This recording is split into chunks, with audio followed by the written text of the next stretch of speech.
What's up YouTube, this is your boy Godfrey. I'm back with another video. YouTube, firstly what I want to start with saying thank you for every single person that subscribed and every single person that liked every single video that I posted on this channel. And on this next video, what I'm going to be reviewing the Victory CP2 practice gun.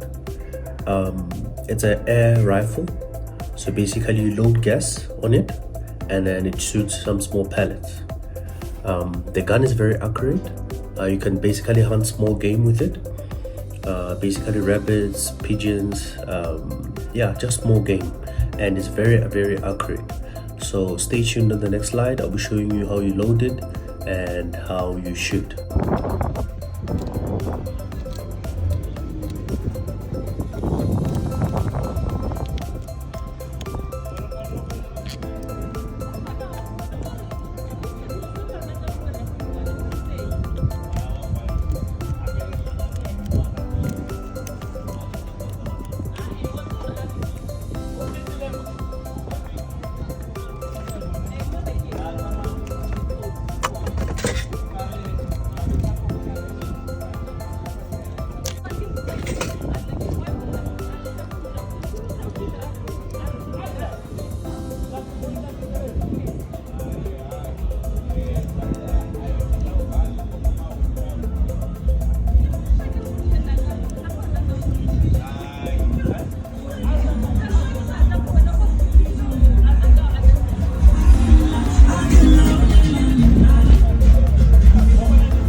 You can shoot.